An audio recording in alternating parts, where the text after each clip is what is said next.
Okay, അപ്പോൾ എല്ലാവർക്കും good evening. Voice എന്തെങ്കിലും ബ്രേക്ക് ആവോ, എന്തെങ്കിലും ഇഷ്യൂസ് ഉണ്ടെങ്കിൽ ജസ്റ്റ് ഒന്ന് ഹാൻഡ് റൈസ് ചെയ്തിട്ട് പറഞ്ഞാൽ മതി. ഓക്കെ, അപ്പോൾ എൻ്റെ പേര് ബിപിൻ. ഞാൻ മർച്ചന്റ് നേവിയിലാണ് വർക്ക് ചെയ്യുന്നത്. ഏകദേശം ഒരു 8 years ആയിട്ട് ഞാൻ ഈ ഒരു ഫീൽഡിൽ തന്നെയാണ് വർക്ക് ചെയ്യുന്നത്. ഇപ്പോൾ കറന്റ് സെക്കൻഡ് എഞ്ചിനീയർ റാങ്കിലാണ് വർക്ക് ചെയ്യുന്നത്. അപ്പോൾ ബ്രില്യൻ ബ്രെയിൻസ് ഇൻസ്റ്റിറ്റ്യൂട്ട് നമ്മൾ 2021 സ്റ്റാർട്ട് ചെയ്തത്. അപ്പോൾ അതിനുശേഷം ഇതിപ്പോൾ ഒരു 10-12 ബാച്ചായി നമ്മളിപ്പോൾ മുന്നോട്ട് പോയിക്കൊണ്ടിരിക്കുന്നു. അപ്പോൾ നമ്മൾ പതുക്കെ ഓൺലൈനിൽ നിന്നും ഓഫ്ലൈനിലേക്ക് വരാനുള്ള ഒരു ഇതൊക്കെ നോക്കുന്നുണ്ട്. പക്ഷെ ഒരു ഓഫ്ലൈൻ കോച്ചിങ്ങിന്റെ ആവശ്യകത ഇതുവരെ തോന്നിയിട്ടില്ല. അതുകൊണ്ടാണ് നമ്മൾ ഇപ്പോഴും ഓൺലൈൻ കോച്ചിങ് ആയിട്ട് തന്നെ മുന്നോട്ട് പോകുന്നത്. കാരണം ഇതിൽ വളരെ കൃത്യമായിട്ട് പറഞ്ഞു കഴിഞ്ഞാൽ IMU CET ആയാലും സ്പോൺസർഷിപ്പിന്റെ എക്സാംസിനായാലും കോമ്പറ്റീഷൻ നല്ലതായിട്ട് കൂടി വരുന്നുണ്ട്. പക്ഷേ നമ്മൾ കോമ്പറ്റീഷൻ ആണ് കണ്ടു കഴിഞ്ഞാൽ ഏതൊരു കമ്പനിയും നമുക്ക് ഒന്നല്ലെങ്കിൽ രണ്ടാമത്തെ ചാൻസ് തീർച്ചയായിട്ടും കിട്ടും. പിന്നെ എന്താണ് മർച്ചന്റ് നേവിയിലെ സ്പോൺസർഷിപ്പ്, ഇതുപോലെയുള്ള ബേസിക് കാര്യങ്ങൾ ഞാൻ യൂട്യൂബിൽ വീഡിയോ ചെയ്തിട്ടുണ്ട്. ദയവായിട്ട് നിങ്ങൾ സമയം കാണുമ്പോൾ ഒന്ന് ചെക്ക് ചെയ്യുക. വളരെ സിമ്പിൾ ആയിട്ടുള്ള ഒരു ഫീൽഡായിട്ട് ഇതിനെ കണ്ട് എടുത്ത് ഈ ഫീൽഡിലേക്ക് വന്നു കഴിഞ്ഞാൽ നിങ്ങൾക്ക് അത് ബുദ്ധിമുട്ടായിരിക്കും. നിങ്ങൾക്ക് മാത്രമല്ല, നിങ്ങളുടെ കൂടെ ഭാവിയിൽ വർക്ക് ചെയ്യാൻ പോകുന്നവർക്കും അത് ബുദ്ധിമുട്ടായിരിക്കും. ഓക്കെ, അപ്പോൾ നിങ്ങളൊരു പ്രൊഫഷണൽ കോഴ്സ് ആണ് തിരഞ്ഞെടുക്കാൻ പോകുന്നത്. അപ്പോൾ അതിന് തീർച്ചയായിട്ടും ഒരു ജോലി സാധ്യത ഉണ്ടെങ്കിൽ മാത്രം ഈ ഒരു ഫീൽഡ് പഠിച്ചിട്ടേ കാര്യമുള്ളൂ. ബാക്കി ഇപ്പോൾ നിങ്ങൾ മെക്കാനിക്കൽ എഞ്ചിനീയറിങ്ങോ വേറെ എന്തെങ്കിലും ഒരു കോഴ്സോ പഠിക്കാൻ പോവുകയാണെങ്കിൽ ഉള്ള പോലെ അല്ല ഈ ഒരു കോഴ്സ് പഠിക്കാൻ പോകുമ്പോൾ. നിങ്ങൾ ഈ ഒരു കോഴ്സ് നിങ്ങളിപ്പോൾ ബ്രില്യൻ ബ്രെയിൻസ് ഇൻസ്റ്റിറ്റ്യൂട്ടിൽ ചേർന്നാലും ഇല്ലെങ്കിലും അതൊന്നും ഒരു ഇഷ്യൂ ആയിട്ടുള്ള കാര്യമല്ല. പക്ഷേ നിങ്ങൾ ഈ ഒരു കോഴ്സുകൾ എടുക്കുന്നുണ്ടെങ്കിൽ തീർച്ചയായിട്ടും നിങ്ങൾക്ക് സ്പോൺസർഷിപ്പ് ഉണ്ടെങ്കിൽ മാത്രം പഠിക്കുക. അല്ല എന്നുണ്ടെങ്കിൽ നല്ല പ്ലേസ്മെന്റ് ഉള്ള കോളേജ്, ഇപ്പോൾ ഏതൊരു കോളേജിന്റെ അഡ്വർടൈസ്മെന്റ് എടുത്ത് നോക്കിയാലും അവിടെ എല്ലാവരും 100% പ്ലേസ്മെന്റ് അല്ലെങ്കിൽ 100% പ്ലേസ്മെന്റ് അസിസ്റ്റൻസ് എന്നൊക്കെയാണ് എഴുതി വെച്ചേക്കുന്നത്. പക്ഷെ ഇതിലൊന്നും വലിയ കാര്യമൊന്നും ഉണ്ടാവില്ല. വളരെ ചുരുക്കം കോളേജുകൾ മാത്രമാണ് 100% പ്ലേസ്മെന്റ് ഒക്കെ ഓഫർ ചെയ്യുന്നുള്ളൂ. പക്ഷെ അവിടുത്തെ ഫീസ് കഴിക്കുമ്പോൾ തന്നെ നിങ്ങൾക്ക് സാധാരണ കോളേജായിട്ട് കമ്പയർ ചെയ്യുമ്പോൾ ഓൾമോസ്റ്റ് ഡബിൾ ഒക്കെ ആയിരിക്കും വരുന്നത്. അപ്പോൾ നിങ്ങൾ അത് വേണ്ട, നമുക്ക് ഇവിടെയും പ്ലേസ്മെന്റ് എന്ന് പറയുന്നുണ്ടല്ലോ, ഇവിടെ പോകാമെന്ന് വിചാരിച്ച് ചേരും. പക്ഷെ ചേർന്ന് കഴിഞ്ഞാൽ നിങ്ങൾ പെടും. അതാണ് സത്യാവസ്ഥ. ഓക്കെ, എന്തെങ്കിലും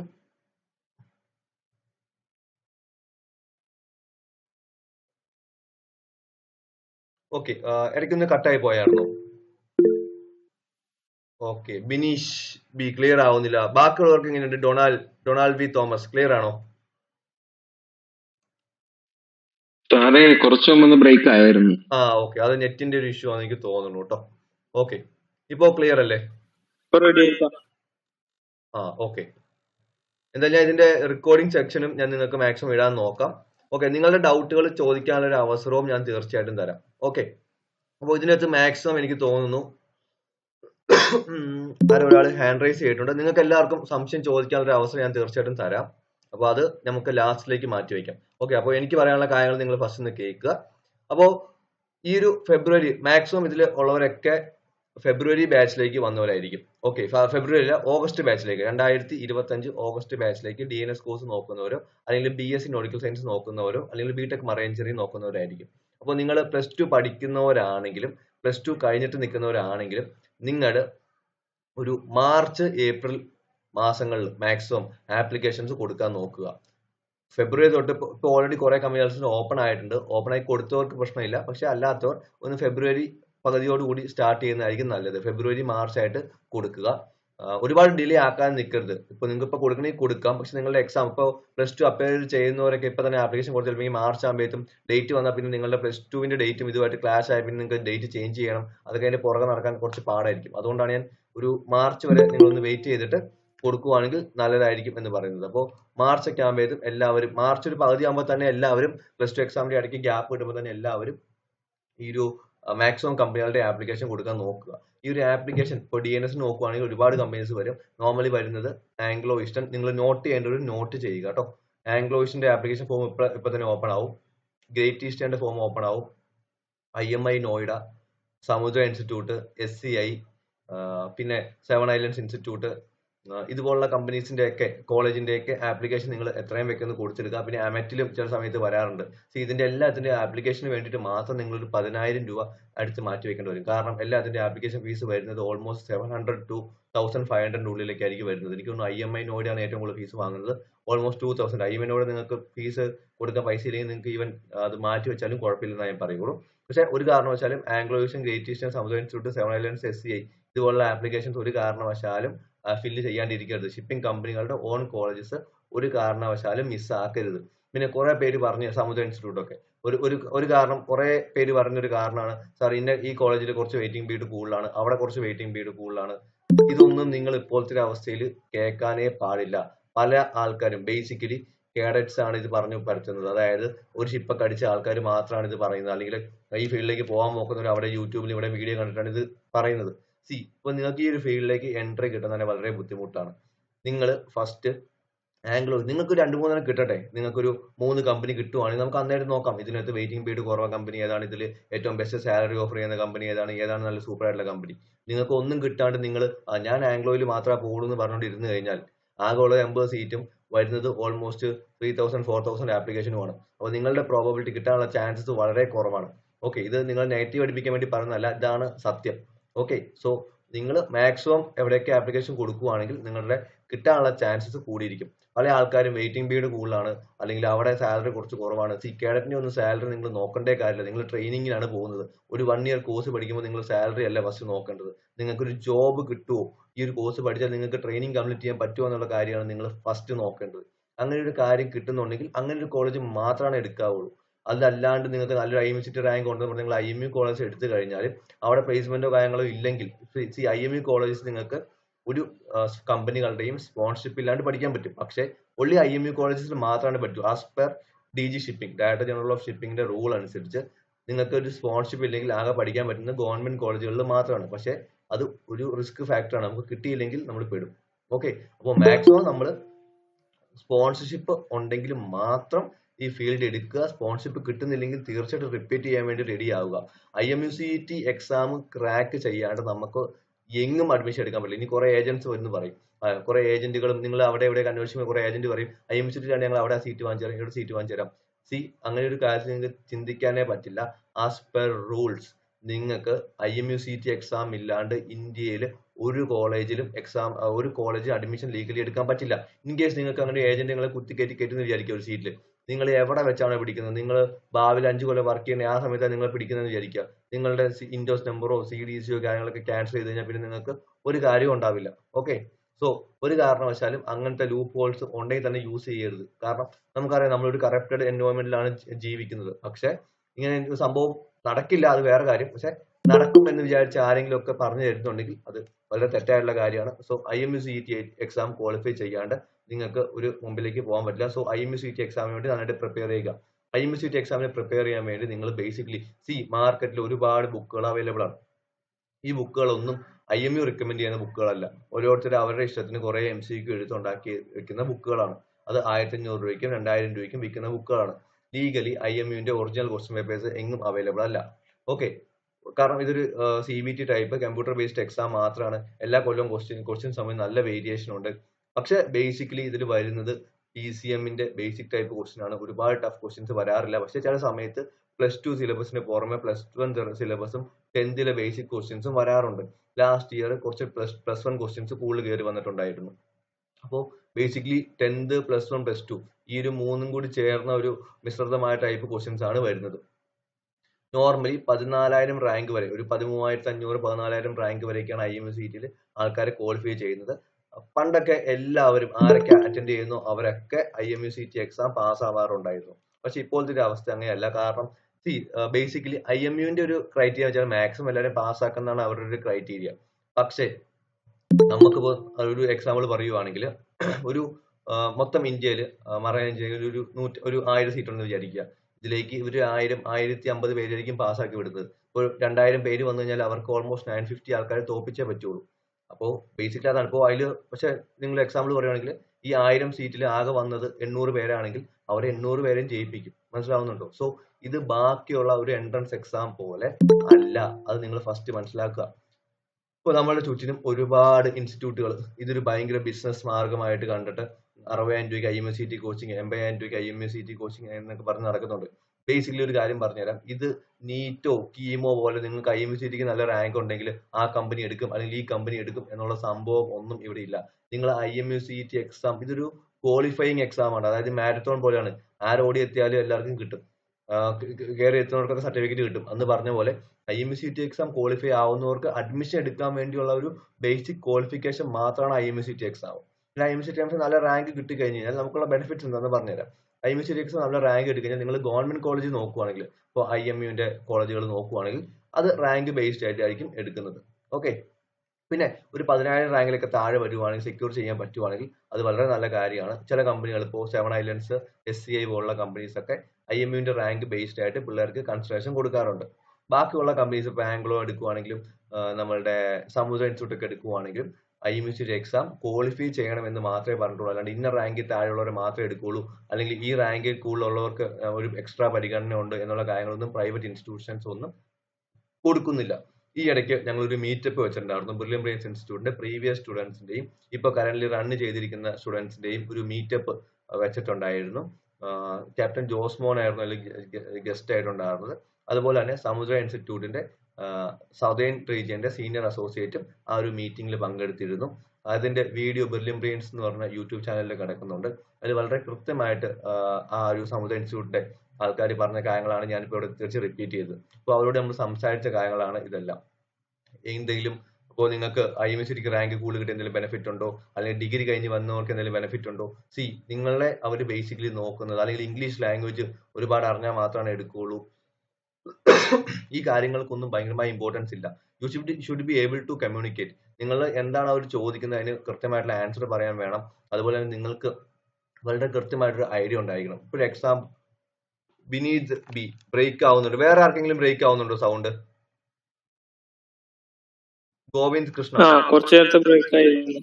നിങ്ങൾ ബ്രേക്ക് ആവുമ്പോ തന്നെ ഒന്ന് മെസ്സേജ് അയക്കുക കേട്ടോ. ഓക്കെ. ഗൗതം കൃഷ്ണ ഇവിടെ ഉണ്ടോ? ആളുണ്ടോ?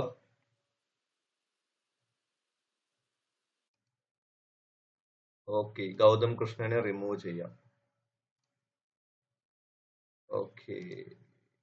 നിങ്ങൾ റിപ്ലൈ ചെയ്യുന്നില്ലെങ്കിൽ തീർച്ചയായും ഞാൻ റിമൂവ് ചെയ്യും കേട്ടോ. ഓക്കെ. ഓക്കെ, നിങ്ങൾക്ക് സംശയം ചോദിക്കാനുള്ള അവസരം ഞാൻ തരാം. അതുപോലെ തന്നെ IMCT എക്സാം എപ്പോഴാണ് വരുന്നത് എന്നുള്ള കാര്യം കുറെ പേര് ചോദിക്കുന്നുണ്ട്.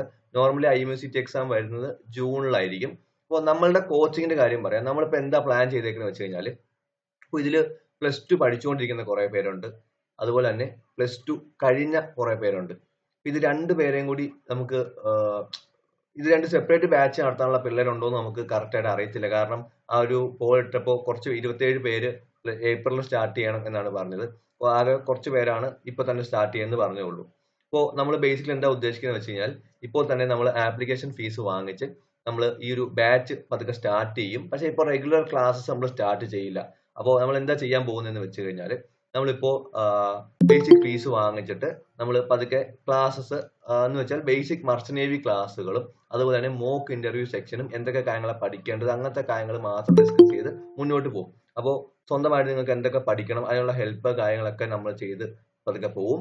മോക്ക് ഇന്റർവ്യൂസ് ഇൻ ബിറ്റ്വീൻ നടത്തിക്കൊണ്ടിരിക്കും. +2 കഴിഞ്ഞവർക്കുള്ള മോക്ക് ഇന്റർവ്യൂസ് നമ്മൾ ഓൾറെഡി നടത്തിക്കൊണ്ടിരിക്കും. അപ്പോൾ അതിനുശേഷം പിന്നെ വരുന്നത് +2 കഴിഞ്ഞ പഠിച്ചുകൊണ്ടിരിക്കുന്ന ആൾക്കാർ. അപ്പോൾ നിങ്ങൾ ആ ഒരു കാര്യത്തിൽ തന്നെ കോൺസെൻട്രേറ്റ് ചെയ്യുക. കാരണം +2ന് 60% മാർക്ക്, ഒരു 70% PCM എടുത്തില്ലെങ്കിൽ വളരെ ബുദ്ധിമുട്ടായിരിക്കും. അപ്പോൾ 70-75% എങ്കിലും PCM എടുക്കാൻ നോക്കുക. ഒരുപാട് ടോപ്പ് എടുത്തില്ലെങ്കിലും ഒരു 70-75% മാർക്കെങ്കിലും, 75 to 80 ആണ് ഏറ്റവും പെർഫെക്റ്റ്. അല്ലെങ്കിൽ 75 എങ്കിലും ഒന്ന് സ്കോർ ചെയ്ത് നോക്കുവാണെങ്കിൽ വളരെ നല്ല കാര്യമായിരിക്കും. കാരണം നമുക്ക് മാക്സിമം എല്ലാ കമ്പനികളുടെയും ആപ്ലിക്കേഷൻ കൊടുക്കാൻ സാധിക്കണമെങ്കിൽ നമുക്കൊരു 70-75% മാർക്ക് വേണം. എന്നാൽ മാത്രമേ നമുക്ക് എല്ലാ കമ്പനികളുടെയും ക്രൈറ്റീരിയ മീറ്റ് ചെയ്യാൻ സാധിക്കുള്ളൂ. ഓക്കെ. അപ്പോൾ മാക്സിമം കമ്പനികളുടെ ആപ്ലിക്കേഷൻ നമ്മൾ കൊടുക്കണം. അപ്പോൾ ആ ഒരു കാര്യം കൂടി ഞാൻ ഓർമ്മിപ്പിക്കണം. അപ്പോൾ നമ്മളിപ്പോൾ ബാച്ച് സ്റ്റാർട്ട് ചെയ്യുമ്പോൾ നമ്മൾ ബേസിക്കലി എന്താ ചെയ്യാൻ പോകുന്നതെന്ന് വെച്ചാൽ, ഇപ്പോൾ +2 കഴിഞ്ഞവർക്ക് വേണ്ടിയുള്ള സപ്പോർട്ട് കാര്യങ്ങളൊക്കെ നമ്മൾ അതുപോലെ തന്നെ തുടരും. അതുപോലെ തന്നെ കുറച്ച് റെക്കോർഡ് സെക്ഷൻ ആയിട്ട് മർച്ചന്റ് നേവി ക്ലാസ്സുകൾ നമ്മൾ record section plus live section ആയിട്ട് കണ്ടക്ട് ചെയ്യും. അപ്പോൾ +2 കഴിഞ്ഞവർക്ക്, +2 പഠിച്ചുകൊണ്ടിരിക്കുന്നവർക്ക് അത് കാണാനൊരു അവസരം കിട്ടുകയും ചെയ്യും, മറ്റവർക്ക് അത് പഠിക്കുകയും ചെയ്യാം. ബാക്കിയുള്ള സബ്ജക്ട് വൈസ് ക്ലാസ് നമ്മൾ ഏപ്രിലായിരിക്കും സ്റ്റാർട്ട് ചെയ്യുന്നത്. ഏപ്രിൽ എന്ന് വെച്ചാൽ മാർച്ച്. ഇപ്പോൾ എപ്പോഴാണോ +2 എക്സാം തീരുന്നത് അതിന്റെ നെക്സ്റ്റ് ഡേ വെച്ച് നമ്മൾ സ്റ്റാർട്ട് ചെയ്യും. ടൈമിംഗ് നമ്മൾ വെക്കാൻ പോകുന്നത് morning section plus evening section നിങ്ങൾ ഫ്രീ ആയിട്ടിരിക്കണം. കാരണം നമുക്ക് ഒരുപാട് പോർഷൻസ് കവർ ചെയ്യാനുണ്ട്. കാരണം +1 കുറച്ച് പോർഷൻസ് നമുക്ക് ഇൻക്ലൂഡ് ചെയ്തിട്ടുണ്ട്, 10th കുറച്ച് പോർഷൻസ് ഇൻക്ലൂഡ് ചെയ്തിട്ടുണ്ട്. അതുപോലെ തന്നെ +2 പോർഷൻസ് 10th, 11th, 12th ഈ 3 പോർഷൻസ് നമ്മൾ ഇൻക്ലൂഡ് ചെയ്തിട്ടുണ്ട്. മാക്സിമം IMCTക്ക് വരുന്ന ക്വസ്റ്റ്യൻസും IMCT ആയാലും സ്പോൺഷിപ്പ് ആയാലും ബേസിക്കലി വരുന്ന ക്വസ്റ്റ്യൻ ടൈപ്സ് അല്ലെങ്കിൽ ഈ ഒരു ടോപ്പിക് എന്ന് പറയുന്നത് സെയിം ആയിരിക്കും. അപ്പോൾ ഒരു ഓൺലൈൻ ക്ലാസ്സിൽ നിങ്ങളുടെ ഒരു നിങ്ങൾ വിർച്വൽ ആയിട്ടാണ് ഉള്ളത്, ടീച്ചർമാരും വിർച്വൽ ആയിട്ടാണ് ഉള്ളത്. അപ്പോൾ നിങ്ങൾ എല്ലാവരും ക്യാമറയൊക്കെ ഓൺ ആക്കി കറക്റ്റ് ആയിട്ട് ഇരുന്നാൽ മാത്രമാണ് നമുക്ക് ആ ഒരു ക്ലാസ് ഭംഗിയായിട്ട് മുന്നോട്ട് പോകാൻ സാധിക്കുള്ളൂ. പല ബാച്ചുകളും നമ്മൾ കണ്ടുവരുന്ന ഒരു ഇഷ്യൂ ഇതാണ്, പിള്ളേർ ക്വസ്റ്റ്യൻ ചോദിച്ചാൽ ആൻസർ പറയത്തില്ല, അല്ലെങ്കിൽ അത് റിപ്ലൈ ചെയ്യത്തില്ല. അങ്ങനത്തെ ഇഷ്യൂസ് ആണ് ബേസിക്കലി എല്ലാ ഓൺലൈൻ ക്ലാസ്സുകളിലും നമ്മൾ ഫേസ് ചെയ്യുന്നത്. ഓക്കെ, അപ്പോൾ മോക്ക് ഇന്റർവ്യൂ നമ്മൾ 1 to 1 ആണ് വെക്കുന്നത്. ഇൻഡിവിജ്വൽ ആയിട്ട് ഓരോരുത്തർക്കും മോക്ക് ഇന്റർവ്യൂ ആണ് കണ്ടക്ട് ചെയ്യുന്നത്. ഒരു 2-3 റൗണ്ട് മോക്ക് ഇന്റർവ്യൂ വരെ നമ്മൾ എടുക്കും. പിന്നെ അവർ റിക്വസ്റ്റ് ചെയ്ത് കഴിഞ്ഞാൽ എക്സ്ട്രാ മോക്ക് ഇന്റർവ്യൂസ് നമ്മൾ നോർമലി എടുത്തു കൊടുക്കാറുണ്ട്. ഇപ്പോൾ ഏതെങ്കിലും പിള്ളേർക്ക് സെലക്ഷന്റെ റിട്ടൺ എക്സാം ക്ലിയർ ആയവർക്ക് നമ്മൾ എക്സ്ട്രാ മോക്ക് ഇന്റർവ്യൂസ് കാര്യങ്ങളൊക്കെ പ്രൊവൈഡ് ചെയ്യാറുണ്ട്. അപ്പോൾ ഇങ്ങനെയായിരിക്കും കോച്ചിങ്ങിന്റെ ഒരു കാര്യം വരുന്നത്. അപ്പോൾ ഇതിന്റെ ഒരു ടൈമിംഗ് നമുക്ക് ഈവനിങ് 6 o'clock to 9 o'clock വരെ നിങ്ങൾ ഫ്രീ ആയിട്ട് ഇരിക്കുക. മോർണിംഗ് ഒരു 9 to 10 അങ്ങനെ ആ ഒരു സമയത്ത് ഫ്രീ ആയിട്ട് ഇരിക്കുക. നമ്മൾ മാക്സിമം ഈവനിങ് ആയിരിക്കും വെക്കാൻ നോക്കുന്നത്. പക്ഷെ മോർണിംഗ് വെക്കേണ്ട വന്നു കഴിഞ്ഞാൽ ചിലപ്പോൾ വെക്കേണ്ടി വരും. കാരണം നമുക്ക് പോർഷൻസ് എങ്ങനെ കവർ ചെയ്യാൻ പറ്റും, IMCT എക്സാമിന്റെ ഡേറ്റ്സ് വന്നിട്ടില്ല. അപ്പോൾ ഈ കാര്യങ്ങളൊക്കെ ഉള്ളത് കൊണ്ട് നമ്മൾ മാക്സിമം ഈ ഒരു ടൈമിലായിരിക്കും ക്ലാസ് വെക്കുന്നത്. നമുക്കൊരു 3 hours ഒക്കെ ഡെയിലി അല്ലെങ്കിൽ 2 hours ഒക്കെ ക്ലാസ് 1.5 മണിക്കൂറിന്റെ 2 സെക്ഷൻ ഒക്കെ ആയിട്ട് വെക്കേണ്ടി വരും. 2.5 മണിക്കൂർ ക്ലാസ് വെക്കേണ്ടി വരും. മാക്സിമം നമ്മൾ ക്വസ്റ്റ്യൻ ഓറിയന്റഡ് ആയിട്ടായിരിക്കും ഈ ബാച്ച് മുതൽ ഫോക്കസ് ചെയ്യുന്നത്. നമ്മൾ ഇതുവരെയുള്ള ബാച്ചുകൾ മാക്സിമം സിലബസ് പഠിപ്പിക്കുന്നു, അതിനുശേഷം ക്വസ്റ്റ്യൻസ് പഠിപ്പിക്കുന്നു, അങ്ങനെ ഒരു ഇതിലേക്ക്. അപ്പൊ നമ്മൾ മാക്സിമം ക്വസ്റ്റ്യൻസ് കവറപ്പ് ചെയ്ത് മുന്നോട്ട് പോകാനാണ് ഇനി നമ്മൾ ഉദ്ദേശിക്കുന്നത്. ബേസിക്കലി എന്താണെന്ന് വെച്ച് കഴിഞ്ഞാൽ, ഇപ്പോൾ ഒരു ടോപ്പിക് എടുക്കുകയാണെങ്കിൽ നമ്മൾ ആ ടോപ്പിക്ക് വാസ്റ്റ് ആയിട്ട് പഠിപ്പിച്ചിട്ട് വലിയ കാര്യമില്ല. കാരണം കൂടുതൽ നമുക്ക് ബേസിക്കലി നിങ്ങളും നിങ്ങളുടെ സൈഡിൽ നിന്ന് ഒരു എഫോർട്ട് എടുക്കുക. കാരണം ഞാനൊരു കാര്യം പറഞ്ഞുതരാം, നിങ്ങളിപ്പോൾ ഏതൊരു ഇൻസ്റ്റിറ്റ്യൂട്ടിൽ പോയി കഴിഞ്ഞാലും നിങ്ങൾക്ക് ഈ ഒരു 3 കൊല്ലത്തെ ടോപ്പിക്ക് ആർക്കും ഒരു ക്യാപ്സ്യൂൾ ആക്കിയിട്ട് ഇന്ന പോർഷൻസ് പ്ലസ് ക്വസ്റ്റ്യൻസ് പ്ലസ് എല്ലാം കൂടി പഠിപ്പിക്കാൻ പറ്റില്ല. അപ്പൊ നിങ്ങളുടെ സൈഡിൽ നിങ്ങൾ ഇപ്പോഴേ എഫോർട്ട് എടുത്ത് തുടങ്ങുക, PCM തറവായിട്ട് പഠിക്കുക, അല്ലാണ്ട് വേറെ വഴിയില്ല. PCM തറവായിട്ട് പഠിച്ചില്ലെങ്കിൽ ഒരു കാരണവശാലും IMCT എക്സാം അല്ല മർച്ചന്റ് നേവിയുടെ ഈ ഒരു സ്പോൺഷിപ്പ് എക്സാംസും ക്രാക്ക് ചെയ്യാൻ സാധിക്കില്ല. പിന്നെ വേറെ കാര്യം പറയാം, ഈ ഒരു +2 കഴിഞ്ഞവരെ സംബന്ധിച്ച് ഫസ്റ്റ് അറ്റംപ്റ്റ് ആണ് ഏറ്റവും ഈസി ആയിട്ട് നിങ്ങൾക്ക് ക്ലിയർ ചെയ്യാൻ സാധിക്കും. നിങ്ങൾ റിപ്പീറ്റ് ചെയ്യുമ്പോൾ നിങ്ങളുടെ ചാൻസസ് കുറയുകയാണ്. കാരണം നേരെ ഫെബ്രുവരി ബാച്ച്, ഇപ്പോൾ നിങ്ങളിപ്പോൾ ഒട്ടും സീരിയസ് ആയിരിക്കില്ല. ഇപ്പോൾ +2 കഴിയുന്ന ഇപ്പോൾ +2 പഠിച്ചുകൊണ്ടിരിക്കുന്ന പിള്ളേർ ഒരിക്കലും ഇപ്പോൾ സീരിയസ് ആയിരിക്കില്ല. നിങ്ങൾ വിചാരിക്കും അടുത്ത ഫെബ്രുവരി ബാച്ച് കയറാലോ, അപ്പോഴത്തെ ഒന്നും കൂടി എല്ലാം ഒന്ന് തറവായിട്ട് പഠിക്കാമല്ലോ. അത് ലോക മണ്ടത്തരാണ്. കാരണം ഫെബ്രുവരി ബാച്ചിലേക്ക് വരുമ്പോൾ എല്ലായിടത്തും സീറ്റ് നേരെ പകുതിയായിട്ട് കുറയും. ഇപ്പോൾ 160 സീറ്റ് ഉണ്ടെങ്കിൽ ഫെബ്രുവരി ബാച്ചിലേക്ക് പോകുമ്പോൾ നേരെ 80 സീറ്റ് 40 സീറ്റൊക്കെ ആയിട്ട് എല്ലായിടത്തും കുറയും. സോ അങ്ങനെ നിങ്ങളുടെ ചാൻസസ് കുറഞ്ഞു വരികയാണ് ചെയ്യുന്നത്. ഓക്കെ, സോ മാക്സിമം എല്ലാവരും പഠിക്കാൻ നോക്കുക. നമ്മളുടെ സൈഡിൽ നിന്നുള്ള സപ്പോർട്ട്സ് നമ്മൾ മാക്സിമം ചെയ്യുന്നതായിരിക്കും. ഇടയ്ക്ക് നമ്മളിങ്ങനെ ക്ലാസ്സസ് മർച്ചന്റ് നേവിയുടെ ക്ലാസ്സുകളും മർച്ചന്റ് നേവിയുടെ ബേസിക്സും ഇപ്പോഴേ എടുത്ത് തുടങ്ങും. അപ്പോൾ അങ്ങനെയാണ് നമ്മൾ പ്ലാൻ ചെയ്യുന്നത്. അപ്പോൾ നമ്മൾ ഏപ്രിൽ വരെ കാത്തിരുന്ന് കഴിഞ്ഞാൽ നമ്മുടെ കാര്യങ്ങളൊന്നും നടക്കില്ല. കാരണം മെയ് ഒക്കെ ആകുമ്പോഴത്തും പല കമ്പനികളുടെ എക്സാംസ് ഒക്കെ സ്റ്റാർട്ട് ആവും. ഏപ്രിൽ എൻഡ് മെയ് ഒക്കെ ആകുമ്പോഴത്തും പല കമ്പനികളുടെ എക്സാംസ് സ്റ്റാർട്ട് ആവും.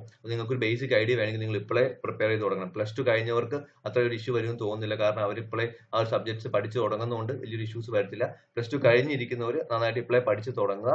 നിങ്ങളുടെ സബ്ജക്ട്സ് വളരെ ക്ലിയർ ആയിട്ട് നിങ്ങൾ ഫോക്കസ് ചെയ്ത് മുന്നോട്ട് പോവുക. ഈ ഒരു 2 മാസം കൊണ്ട് വളരെ ക്ലിയർ ആയിട്ട് പഠിച്ചു കഴിഞ്ഞാൽ നിങ്ങൾക്ക് ക്വസ്റ്റ്യൻ ഓറിയന്റഡ് ആയിട്ട് പഠിച്ചു കഴിഞ്ഞാൽ നിങ്ങൾക്ക് അത് തീർച്ചയായിട്ടും ക്രാക്ക് ചെയ്യാൻ സാധിക്കും. ഓക്കെ, പിന്നെ ഈ ഒരു കോച്ചിങ്ങിൽ വന്നുകൊണ്ട് മാത്രം നിങ്ങൾ IMCT എക്സാം ക്ലിയർ ആവുന്നോ, അല്ലെങ്കിൽ നിങ്ങൾ ഏത് സ്പോൺഷിപ്പ് കിട്ടി നിങ്ങൾ മർച്ചന്റ് നേവിയിൽ കയറുന്നോ ഉള്ള വീര വാഗ്ദാനങ്ങളൊന്നും ഞാൻ തരില്ല.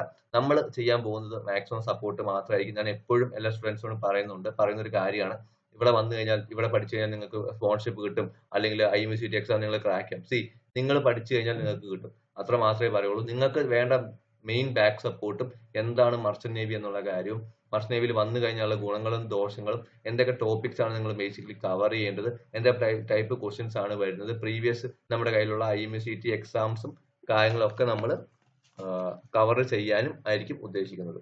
ഓക്കെ, അപ്പൊ ഇതൊക്കെയാണ് എനിക്ക് പറയാനുള്ളത്. നിങ്ങൾക്ക് എന്തെങ്കിലും ചോദിക്കുകയാണെങ്കിൽ ജസ്റ്റ് ഹാൻഡ് റൈസ് ചെയ്യുക, ഞാൻ പേര് വിളിക്കാം, അതനുസരിച്ച് നിങ്ങൾ മൈക്ക് ഓൺ ആക്കിയിട്ട് ചോദിച്ചാൽ മതി. ഓക്കെ, കേഡറ്റ് കൃഷ്ണനുണ്ണി പറഞ്ഞോ. സാറേ, ഞാനിപ്പം ബിടെക് സെക്കൻഡ് ഇയർ ചെയ്തോണ്ടിരിക്കുകയാണ്. അപ്പം ഞാനിപ്പം DNS അപ്ലൈ ചെയ്യാൻ വേണ്ടിയാണ് നിൽക്കുന്നത്. അപ്പം അത് അങ്ങനെ ചെയ്യുന്നതുകൊണ്ട് നമ്മുടെ ഇന്റർവ്യൂ സൈഡിലാകുമ്പം അങ്ങനെ ചോദ്യം വരത്തില്ലേ, ഇതേണക്ക് ഇത്രയും നാൾ ബിടെക് ചെയ്തിട്ട് എന്തിനാണ് DNS വന്നത്, അതെങ്ങനെ ട്രാക്ക് ചെയ്യാൻ പറ്റും? B tech electronics and communication. B tech electronic and communication പഠിച്ചുകൊണ്ടിരിക്കുന്ന ആളുകൾ തീർച്ചയായിട്ടും ചോദിക്കും, നിങ്ങൾ എന്തിനാണ് ബിടെക്കിന് ചേർന്നിട്ട് നിങ്ങൾ ഇടയ്ക്ക് വെച്ചിട്ട് ചേർന്നത്. അപ്പൊ അതിന് നിങ്ങൾക്ക് പ്രോപ്പർ ആയിട്ടുള്ള ഒരു ആൻസറും കാര്യങ്ങളും ഉണ്ടായിരിക്കണം. എന്നാൽ മാത്രമാണ് നിങ്ങൾക്ക് അവിടെ ആ ഒരു കാര്യം നിങ്ങൾ ജസ്റ്റിഫൈ ചെയ്താൽ മാത്രമാണ് ആരായാലും അക്സെപ്റ്റ് ചെയ്യും. ഞാനായാലും ഒരു ഇന്റർവ്യൂർ ആയിട്ട് ഞാൻ അക്സെപ്റ്റ് ചെയ്യണമെങ്കിൽ നിങ്ങൾക്ക് പ്രോപ്പർ ആയിട്ട് അതിനൊരു ആൻസർ വേണം. അപ്പൊ നിങ്ങളോട് ചോദിച്ചാൽ നിങ്ങൾ എന്ത് ആൻസർ പറയുക?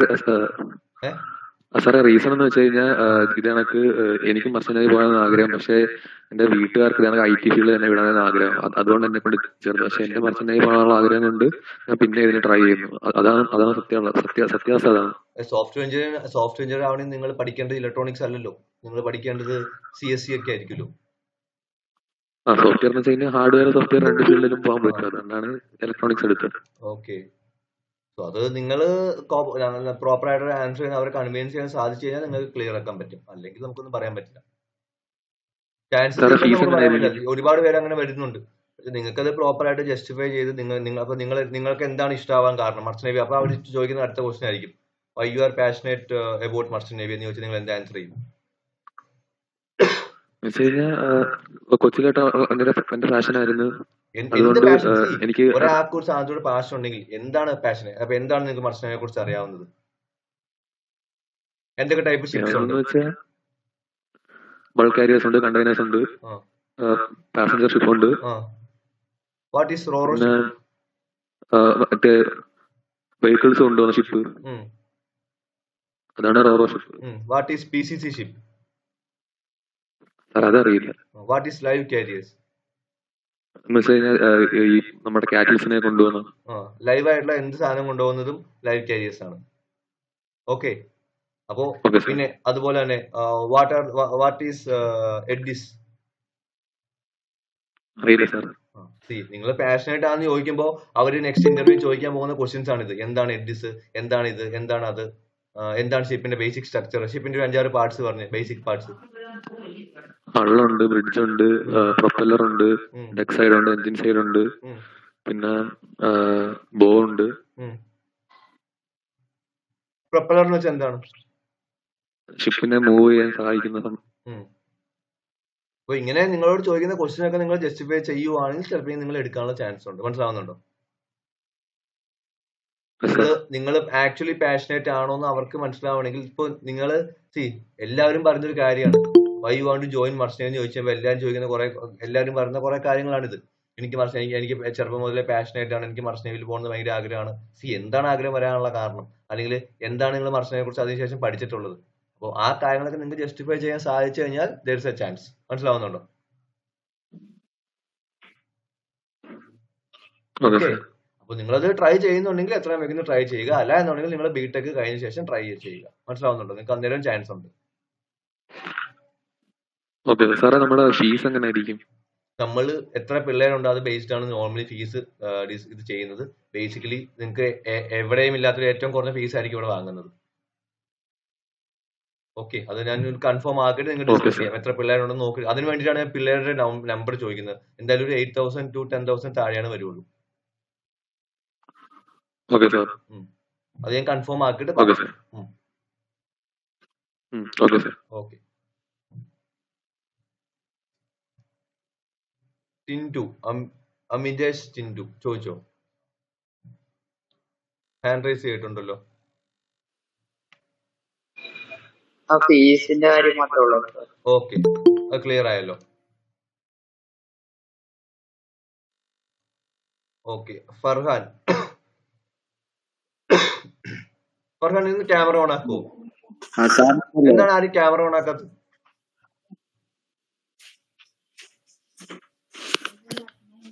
ഹലോ, ചോദിക്കൂ.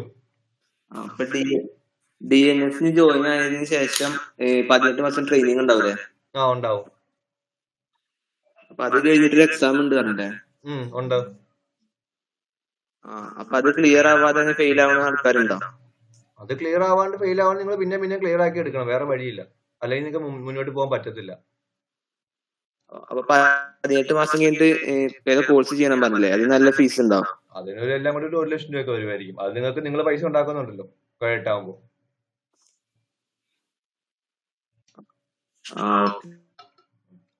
നിങ്ങൾ അതൊന്നും ചിന്തിക്കുന്നത്.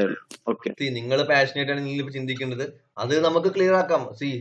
നിങ്ങൾക്ക് മുന്നോട്ട് പോകാനുള്ള ഓരോ എക്സാംസ് ഉണ്ട്. അതെല്ലാം ഹാർഡ് വർക്ക് ചെയ്ത് നമുക്ക് മുന്നോട്ട് പോകാം. ഒരു വർഷം ഫെയിൽ ആയത് നമുക്ക് പിന്നെ റിട്ടേൺ എക്സാം എഴുതി return exam plus oral exam ഉണ്ട്. അത് ക്ലിയർ ചെയ്ത് നമുക്ക് മുന്നോട്ട് പോകാൻ സാധിക്കും. പക്ഷെ നിങ്ങൾക്ക് ഇപ്പോൾ ഒരു സ്റ്റാർട്ടിങ് എൻട്രി ആണ് ഏറ്റവും ടഫ്. മനസ്സിലാവുന്നുണ്ടോ? സ്റ്റാർട്ട് ആയി കിട്ടാൻ നമുക്ക് ഇവിടെ നിന്ന് പഠിച്ച് സ്പോൺസർഷിപ്പ് കിട്ടി ഷിപ്പിൽ കയറി 18 മാസം എക്സ്പീരിയൻസ് എടുത്തുന്നു ട്രാക്കിൽ കയറാനാണ് ഏറ്റവും ബുദ്ധിമുട്ടുള്ളത്. അത് കഴിഞ്ഞാൽ പിന്നെയുള്ള ബുദ്ധിമുട്ടുണ്ട്, ഇല്ലെന്നല്ല, നല്ലപോലെ ബുദ്ധിമുട്ടുണ്ട്. പക്ഷെ എന്നിരുന്നാലും it will be fine. Once നിങ്ങൾക്ക് ട്രാക്കിൽ കയറിയാൽ പിന്നെ നിങ്ങൾക്ക് ജോലി ഇല്ലാത്തൊരു അവസ്ഥയില്ല. അതാണ് ഏറ്റവും വലിയൊരു ഗുണം. ഓക്കെ, അതുൽ ജയൻ ചോദിച്ചോ. Okay sir. Okay okay. Athul Jayan hello ചോദിച്ചോ. സാർ, ഈ IMU കിട്ടിട്ട് ഈ സ്പോൺസർഷിപ്പ് കിട്ടിയില്ല, അങ്ങനെയാണെങ്കിൽ ഒരു ഒരു കാര്യം വർഷം ഒരു കഴിഞ്ഞിട്ട് കാര്യം നിങ്ങൾ അടുത്ത വീണ്ടും ഫെബ്രുവരി ബാച്ചിലേക്ക് ട്രൈ ചെയ്യുന്നതായിരിക്കും നല്ലത്. നിങ്ങളുടെ കയ്യിൽ സ്പോൺസർഷിപ്പിന് 3 സിലബസ് കാര്യങ്ങൾ ഏതൊക്കെയാ? വേണം. നിങ്ങൾ അറ്റ് എ ടൈം നിങ്ങൾ ഒരു അഡ്മിഷൻ എടുക്കാൻ നേരത്തെ നിങ്ങളുടെ കയ്യിൽ നിങ്ങൾ അതായത് ഓഗസ്റ്റിലായിരിക്കും നിങ്ങൾ ക്ലാസ്സിൽ കയറുന്നത് DNSന്. ഓഗസ്റ്റിൽ നിങ്ങളുടെ കയ്യിൽ 3 സാധനം വേണം. ഒന്ന്, നിങ്ങളുടെ കയ്യിൽ +2 മാർക്ക് ഷീറ്റ് വേണം വിത്ത് മിനിമം 60% എബോവ്. ചില കമ്പനികൾ അത് 70% ചോദിക്കുന്നുണ്ട്. അങ്ങനെയാണെങ്കിൽ 70% എബോവ്. അതുകൊണ്ടാണ് ഞാൻ പറഞ്ഞത് 75% എടുക്കുവാണെങ്കിൽ നിങ്ങൾക്ക് മാക്സിമം കമ്പനികളുടെയും കാര്യങ്ങളൊക്കെ ഒരു issue 70 വരില്ല. എന്ന് പറഞ്ഞാൽ ഇത് കേരള സിലബസ്. ഞാൻ പഠിക്കുന്ന സ്റ്റേറ്റിലാ. സ്റ്റേറ്റിലാ. സോ എന്താണ് സ്റ്റേറ്റ് ആയാലും ഈ 70 ഇല്ലേ? എത്ര ഇപ്പൊ സ്റ്റേറ്റ് ആയാലും CBSE ആയാലും 70% തന്നെയായിട്ടല്ലേ എടുക്കണേ? സ്റ്റേറ്റിലും CBSEക്കും ഇവിടെ വ്യത്യാസമില്ല. +2 ആണ്. അതിൽ വേറെ വ്യത്യാസങ്ങളുടെ കാര്യങ്ങളൊന്നും ഇല്ല. ചില കമ്പനികൾ 70 ആസ് പെർ DG ഷിപ്പിംഗ് 60% മാർക്കാണ് വേണ്ടത്. പക്ഷെ ചില കമ്പനികൾ 70%, 75% ഒക്കെ ചോദിക്കുന്നുണ്ട്. അപ്പോൾ ആ ഒരു കമ്പനി നിങ്ങൾക്ക് 70% താഴെയാണെങ്കിൽ ആ ഒരു കമ്പനി നിങ്ങൾക്ക് കിട്ടിയാലും റിജക്ട് ആയി പോകും. അവരുടെ ബേസിക് ക്രൈറ്റീരിയ ഇല്ല എന്നുണ്ടെങ്കിൽ നിങ്ങൾ റിജക്ട് ആയി പോകും. അത്ര മാത്രമേ ഉള്ളൂ. വേറെ കമ്പനീസ് നിങ്ങൾക്ക് എടുക്കുന്നുണ്ട്. 60% വെച്ച് എടുക്കുന്ന കമ്പനീസ് ഇഷ്ടംമാതിരിയുണ്ട്. ഓക്കെ, അപ്പോ നിങ്ങളുടെ കയ്യിൽ +2 മാർക്ക് ഷീറ്റിൽ അവർ പറഞ്ഞ മിനിമം മാർക്ക് വേണം. സ്പോൺസർഷിപ്പിന്റെ എന്താണ്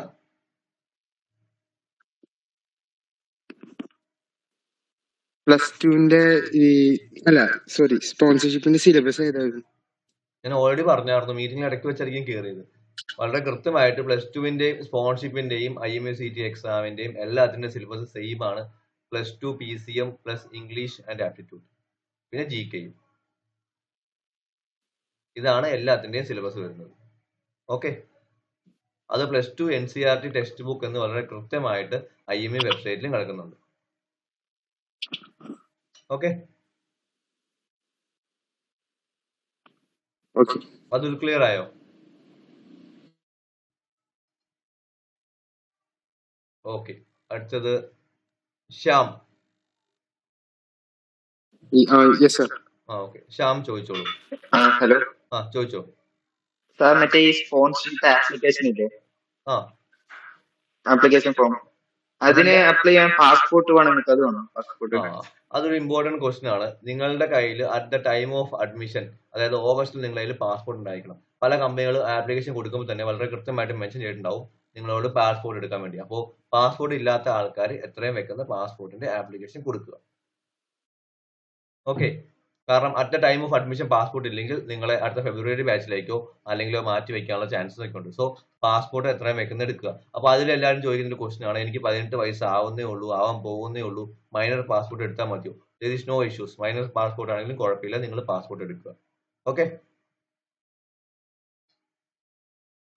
അത് ഈ ഒരു ഗ്യാപ്പിൽ എടുത്ത് വെക്കുന്നത് ഒരുപാട് ഗുണം ചെയ്യും. അറ്റ്ലീസ്റ്റ് പാസ്പോർട്ട്, നിങ്ങളുടെ പാസ്പോർട്ട് ആപ്ലിക്കേഷൻ സബ്മിറ്റ് ചെയ്ത പ്രൂഫ് എങ്കിലും മിക്ക കമ്പനീസും ചോദിക്കും.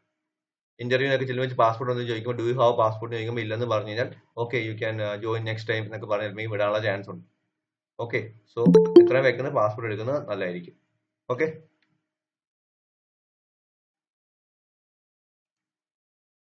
ക്ലിയർ ആയോ ശ്യാം? ഓക്കെ, ഡൊണാൾഡ് പറഞ്ഞു. അല്ല, ആപ്ലിക്കേഷൻ ഇപ്പൊ നമ്മൾ ഫോം ഫിൽ ചെയ്യുമ്പോൾ അത് മാൻഡേറ്ററി അല്ലല്ലോ? മാൻഡേറ്ററി അല്ല, പക്ഷെ അതെ, അതാ പറഞ്ഞു. ലാസ്റ്റ് ഇയർ IMUCT എക്സാമിന്റെ ഫോം വന്നപ്പോ, ലാസ്റ്റ് ഇയർ ഇത് ഫോം വന്നപ്പോ പാസ്പോർട്ട് നമ്പർ ചോദിച്ചിട്ടുണ്ടായിരുന്നു. പാസ്പോർട്ട് നമ്പർ സബ്മിറ്റ് ചെയ്യാത്തവർക്ക് ഫോം സബ്മിറ്റ് ചെയ്യാൻ പറ്റുന്നില്ലായിരുന്നു. പിന്നെ അവർ മാറ്റിയായിരുന്നു. സോ ഇങ്ങനെ ഒരു കോംപ്ലിക്കേഷൻ ഉണ്ടാവാണ്ടിരിക്കാൻ വേണ്ടി ഏറ്റവും നല്ലത് നിങ്ങൾ പാസ്പോർട്ട് ആപ്ലിക്കേഷൻ കൊടുത്തിടുന്നതാണ്. മനസ്സിലാവുന്നുണ്ടോ? കമ്പനികൾക്ക് പിള്ളേരെ കിട്ടാൻ ഒരു പാടുമില്ല. അതുപോലെ തന്നെ IMUന് ഇപ്പൊ പിള്ളേരെ കിട്ടാൻ ഒരു പാടുമില്ല. ഇഷ്ടംമാതിരി പിള്ളേരാണ് ഇപ്പൊ ഉള്ളത്. സോ നമ്മുടെ സൈഡിൽ നിന്ന് ഒരു സാധനം കുറവാണെങ്കിൽ നമ്മൾ റിജക്ട് ചെയ്യാനുള്ള ചാൻസസ് കുറവാണ്. സോ അതുള്ള ആൾക്കാർ ഇഷ്ടമായി നമ്മുടെ ചുറ്റിനും ഉണ്ട്. സോ എന്തായാലും പാസ്പോർട്ട് എടുക്കണം. സോ അതുകൊണ്ട് എടുക്കുന്നതായിരിക്കും എന്തുകൊണ്ടും നല്ലത്. ഓക്കെ, ബാക്കി നിങ്ങളുടെ റിസ്ക് ആണ്. നിങ്ങൾക്ക് എടുക്കാൻ താല്പര്യം ഇല്ലെങ്കിൽ നിങ്ങൾക്ക് അത് ഡിലേ ആക്കാം. പക്ഷേ സ്പോൺഷിപ്പ് കിട്ടിയില്ലെങ്കിലും അല്ലെങ്കിൽ റിജക്ട് ആയാലും നമുക്കൊന്നും പറയാൻ പറ്റില്ല. സ്പോൺഷിപ്പ് മാത്രമല്ല, ഐഎമ്മിന്റെ ആപ്ലിക്കേഷനും കറന്റ്ലി ലാസ്റ്റ് ഇയർ എല്ലാവരും കുറെ മെയിലൊക്കെ അയച്ച ശേഷമാണ് പിന്നെ അത് മാറ്റി കൊടുത്തത്. അപ്പൊ ഈ പ്രാവശ്യം പറയുവാണ് ലാസ്റ്റ് ഇയറും അങ്ങനെ മാറ്റി കൊടുത്താണ്, ഈ പ്രാവശ്യം പറ്റില്ല, ഐഎമ്മിന് പാസ്പോർട്ട് മാൻഡറ്ററി എന്ന് പറഞ്ഞു കഴിഞ്ഞാൽ ഒന്നും ചെയ്യാൻ പറ്റില്ല. മനസ്സിലാവുന്നുണ്ടോ? അപ്പോൾ ആ കാര്യം ശ്രദ്ധിക്കുക. അതുപോലെ ഐഎംയു സിറ്റിയുടെ ആപ്ലിക്കേഷൻ ഫോം വന്നു കഴിഞ്ഞാൽ ലാസ്റ്റ് മൊമെന്റിലേക്ക് ഇരിക്കാണ്ട് എത്രയും വേഗം ഫില്ല് ചെയ്യുക. ലാസ്റ്റ് ഒക്കെ ആകുമ്പോൾ ചില സമയത്ത് സൈറ്റ് ക്ലാഷ് ആവും. ഇതൊരു സെൻട്രൽ ഗവൺമെന്റ് യൂണിവേഴ്സിറ്റിയാണ്. ചില സമയത്ത് റെക്ടിഫൈ ചെയ്തെന്ന് വരത്തില്ല, ചിലപ്പോൾ ഇഷ്യൂസ് സോൾവ് ആയെന്ന് വരത്തില്ല. സോ എന്തെങ്കിലും ഇഷ്യൂസ് ഉണ്ടെങ്കിൽ അത് എത്രയും വേഗം ആദ്യം തന്നെ ആപ്ലിക്കേഷൻ ഫോം ഒന്നാമത്തെ ദിവസം ഫില്ല് ചെയ്യാൻ നിൽക്കരുത്. ഭയങ്കര തിരക്കായിരിക്കും. 2, 3, 4 ആ ദിവസങ്ങളിൽ ഒരു മാസമൊക്കെ ആപ്ലിക്കേഷൻ ഒക്കെ ഓപ്പൺ ആവാറുണ്ട്. 15 ദിവസം 20 ദിവസമൊക്കെ ആപ്ലിക്കേഷൻ ഓപ്പൺ ആവാറുണ്ട്. ഓപ്പൺ ആകുമ്പോൾ തന്നെ ഒരു 2 ദിവസത്തിനുള്ളിൽ തന്നെ ഫില്ല് ചെയ്ത് തീർക്കുക. ഓക്കെ, അത് തെറ്റ് വരുത്താൻ നോക്കുക. കുറെ പേര് അക്ഷയയിൽ പോയിട്ട് മൊബൈലിലൊക്കെ ചെയ്യും. മൊബൈലിൽ ചെയ്യുമ്പോൾ നമ്മൾ ആവശ്യമായിട്ടൊക്കെ ക്ലിക്ക് ചെയ്ത് വിട്ട് തെറ്റിപ്പോയി കഴിഞ്ഞാൽ പിന്നെ ഒന്നും ചെയ്യാൻ പറ്റില്ല, റിജക്റ്റ് ആയി പോകും. ഓക്കെ, അപ്പോൾ നിങ്ങൾ OBC ആണോ SC ST ആണോ കാറ്റഗറി സർട്ടിഫിക്കറ്റ് കാര്യങ്ങളൊക്കെ വേണം. അതെല്ലാം പ്രിപ്പയർ ചെയ്ത് വെക്കേണ്ടി വരും. ഓക്കെ, അപ്പോൾ ഈ കാര്യങ്ങളെല്ലാം റെഡിയാക്കി വെച്ചാൽ മാത്രമാണ് ഐഎംസിറ്റിന്റെ ആപ്ലിക്കേഷൻ കൊടുക്കാൻ പറ്റുള്ളൂ. അതിൽ തെറ്റ് വന്നു കഴിഞ്ഞാൽ പിന്നെ ഒന്നും മാറ്റാനും പറ്റത്തില്ല. അതൊക്കെയാണ് ഇഷ്യൂസ്. ഓക്കെ, സോ വളരെ കൃത്യമായിട്ട് ഡബിൾ ചെക്ക് ചെയ്ത ശേഷം മാത്രം മാക്സിമം ലാപ്ടോപ്പ് ഉള്ളവർ ലാപ്ടോപ്പ് ചെയ്യുന്നതായിരിക്കും എന്തുകൊണ്ടും നല്ലത്. മൊബൈൽ ചെയ്യാൻ പറ്റും, പക്ഷേ ചെയ്ത് കഴിഞ്ഞാൽ എവിടെയും തെറ്റിപ്പോയി കഴിഞ്ഞാൽ പിന്നെ നമുക്കൊന്നും ചെയ്യാൻ പറ്റില്ല. Okay okay Donald B Thomas ചോദിച്ചോളൂ. സാറേ, എന്റെ സംശയം എന്ന് വെച്ചിട്ടുണ്ടെങ്കിൽ എല്ലാ കമ്പനിക്കും നമ്മുടെ സ്പോൺസർഷിപ്പ് എക്സാംസും ഇന്റർവ്യൂവും കേരളത്തിലുണ്ടാവോ? കാരണം ഞാൻ ഒരു ആംഗ്ലോയിസ്റ്റിന്റെ ഒരു വെബിനാർ കൂടിയിരുന്നു. അന്നേരം അവര് പറഞ്ഞത് കാൻഡിഡേറ്റ്സ് ഉണ്ടെങ്കിൽ സൗത്ത് ഇന്ത്യയിൽ ചിലപ്പം ചെന്നൈയിലോ കൊച്ചിയിലോ നടത്തിയേക്കാന്നാ പറഞ്ഞു. ഇത് രണ്ടിലേതാണെന്നും കൺഫേം ആക്കാൻ പറ്റില്ല എന്നാണ് പറഞ്ഞത്. ഇതിനു വേണ്ടി നമ്മൾ പുറത്തു പോകേണ്ടി വരുമോ? തീർച്ചയായും പോകാൻ റെഡി ആയിരിക്കണം. എന്തുകൊണ്ടാണ് ഡൊണാൾഡിന് പോകാനുള്ള ബുദ്ധിമുട്ട്? കാരണം നമുക്ക് ആ ഒരു കാലമൊക്കെ കഴിഞ്ഞ് കോവിഡിന്റെ സമയത്ത് എല്ലാവരും ഓൺലൈനിലേക്ക് കുറെ എക്സാം ഒക്കെ നടത്തിയായിരുന്നു. പക്ഷെ ഇപ്പൊ ബുദ്ധിമുട്ടൊന്നുമില്ല. അതൊന്ന് അറിയാനുള്ള ഒന്നും പറയാൻ പറ്റില്ല ബ്രോ. ഇപ്പൊ മാക്സിമം എല്ലാ കമ്പനികളുടെ ഇന്റർവ്യൂസും കാര്യങ്ങളൊക്കെ അവരുടെ സെന്ററിൽ വെച്ചിട്ടാണ് നടത്തുന്നത്. ഓൾമോസ്റ്റ് DNSന്റെ ആംഗ്ലോയിസ്റ്റിന്റെ ഒക്കെ സെന്റർ മിക്കതും ചെന്നൈയിലായിരിക്കും. സമുദ്രയുടെ സെന്റർ കൊച്ചിയിൽ വെക്കാറുണ്ട്. പിന്നെ ഗ്രേറ്റ് ഈസ്റ്റിന്റെ സെന്റർ അവരുടെ മുംബൈയിൽ അവരുടെ ക്യാമ്പസിൽ പോകേണ്ടി വരും. 7 ഐലൻഡ്സിന്റെ എക്സാം അവരുടെ ക്യാമ്പസിൽ പോകേണ്ടി വരും. SCയുടെ എക്സാം അവരുടെ ക്യാമ്പസിൽ പോകേണ്ടി വരും. അപ്പൊ മാക്സിമം അവിടെ പോകേണ്ടി വരും, ബോംബെയിൽ പോകേണ്ടി വരും. പിന്നെ MSCയുടെ എക്സാം ഇവിടെ വെക്കാറുണ്ട്, കൊച്ചിയിലൊക്കെ സെന്റർ കിട്ടാറുണ്ട്.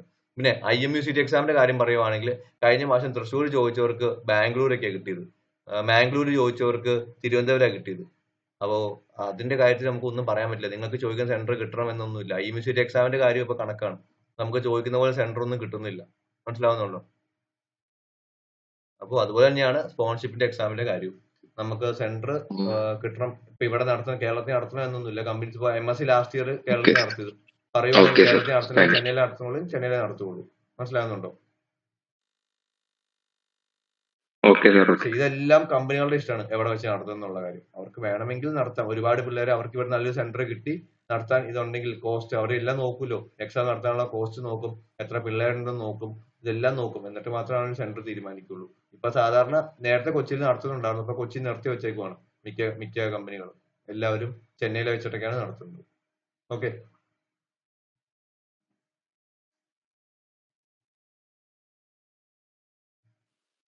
ബ്രേക്ക് ആവുന്നുണ്ട് സാറേ, ഒന്ന് കട്ട് ആയിട്ടുണ്ട്. ഓക്കെ, ഒരു സെക്കൻഡ്. ഹലോ, ആരാണ്?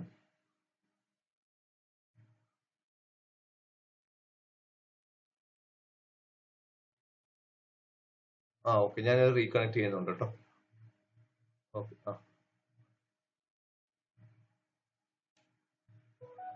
ഓക്കെ, ഇപ്പോ തിരിച്ച് കണക്ട് ആയില്ലേ?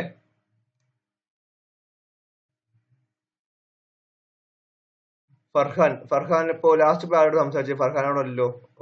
Okay, Bineesh PB.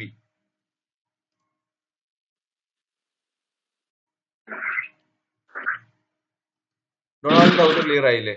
സാറേ, ഞാനിപ്പോ +2 ആണ് പഠിച്ചോണ്ടിരിക്കണേ. ഓക്കെ, അപ്പൊ മെർച്ചന്റ്. ഹലോ, പറഞ്ഞോ. കേക്കണ്ട? കേക്കുന്നുണ്ട്, പറ.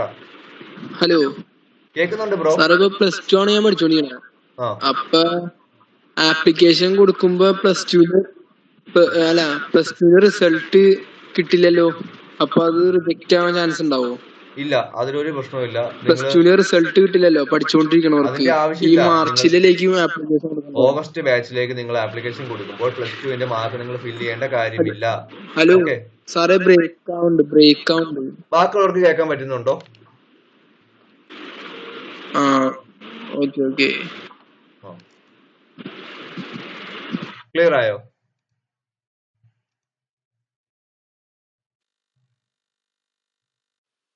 നിങ്ങൾക്ക് +2 അപ്പിയറിംഗ് എന്ന് കൊടുത്താൽ മതി. അതിന്റെ അകത്ത് നിങ്ങളൊരു ആപ്ലിക്കേഷൻ ഫോം ഫില്ല് ചെയ്യുമ്പോൾ അതിനകത്ത് കുറെ ഡേറ്റാസിന്റെ ഇടയ്ക്ക് ഒരു സ്റ്റാർ ഉണ്ടാവും റെഡ് കളറിൽ. അതുള്ളത് മാത്രം നിങ്ങൾ ഫില്ല് ചെയ്താൽ മതി. ബാക്കിയുള്ളത് നിങ്ങൾക്ക് ഡേറ്റാസ് അറിയില്ലെങ്കിൽ ഫില്ല് ചെയ്തില്ലെങ്കിലും കുഴപ്പമില്ല. പിന്നെ +2 എക്സാമിലേക്ക് ആപ്ലിക്കേഷൻ നിങ്ങൾ ലോഗിൻ ചെയ്യുകയോ ചെയ്യുന്നത് നിങ്ങളുടെ ഇമെയിൽ ID ഒക്കെ വെച്ചിട്ട്. അപ്പോൾ നിങ്ങൾക്ക് പിന്നെ അത് നിങ്ങൾക്ക് റിസൾട്ട് പബ്ലിഷ് ചെയ്ത ശേഷം നിങ്ങൾക്ക് അവിടെ അപ്ഡേറ്റ് ചെയ്യാനും സാധിക്കും. ഓക്കെ, ക്ലിയർ ആയോ?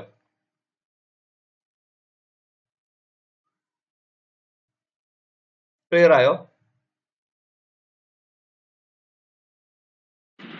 ഓക്കെ സാർ, ക്ലിയർ ആയി. ഓക്കെ, വേറെ ആർക്കും എന്തെങ്കിലും ഡൗട്ട് ഉണ്ടോ?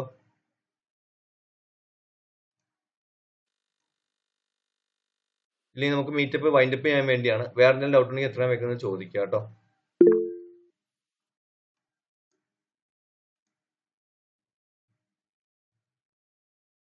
ഫർഹാൻ മുഹമ്മദ് ഹസീം ചോദിച്ചോ. ഹലോ, ചോദിച്ചോളൂ. ഇപ്പൊ ഒരു 10 കമ്പനീസിനൊക്കെ സ്പോൺസർഷിപ്പ് അപ്ലൈ ചെയ്ത് വിചാരിക്കുക. അതിനൊരു 3 സെലക്ട് ആയി നമുക്ക് ഇഷ്ടമുള്ളത് സെലക്ട് ചെയ്യാൻ പറ്റുമോ? ഓഫ് കോഴ്സ്, നിങ്ങളുടെ ഇഷ്ടമാണ് എവിടെ പോകണം എന്നുള്ളത്. ഓക്കെ. മുഹമ്മദ് ചോദിക്കുകയാണെങ്കിൽ ചോദിച്ചോളൂ കേട്ടോ. സർ, ഇതിന്റെ ഡേറ്റും കാര്യങ്ങളും എപ്പോഴാണ് വരുന്നത്? ഓഗസ്റ്റ് എന്തിന്റെയാണ് application form? Application form August അല്ല, ക്ലാസ് സ്റ്റാർട്ട് ചെയ്യുന്നതാണ് ഓഗസ്റ്റില്. ആപ്ലിക്കേഷൻ ഫോം ഇപ്പൊ തന്നെ ആംഗ്ലോയിഷിന്റെ ഓൾറെഡി ഓപ്പൺ ആണ്. ആംഗ്ലോയിഷൻ ഓപ്പൺ ആയിട്ടില്ല എനിക്ക് തോന്നുന്നു. ഇപ്പൊ ഓൾറെഡി IMI നോയുടെ ഓപ്പൺ ആണ്. ബേസിക്കലി എല്ലാം ഒരു മാർച്ച് ഒക്കെ ആകുമ്പോഴത്തേക്കും മിക്കതും എല്ലാം ഓപ്പൺ ആവും. സാറ് ബ്രേക്ക് ആവുന്നുണ്ട്, കേൾക്കുന്നില്ല. എല്ലാവർക്കും കേൾക്കാണ്ട് ഇഷ്ടമുണ്ടോ?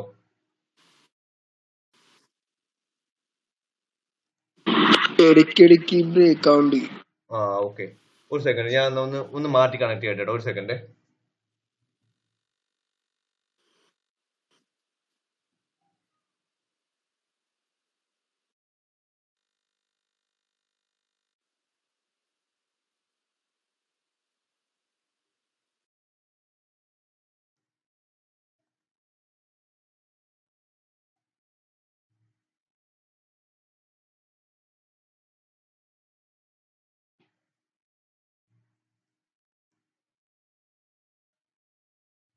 ഒന്ന് വെയിറ്റ് ചെയ്ത് കേട്ടോ.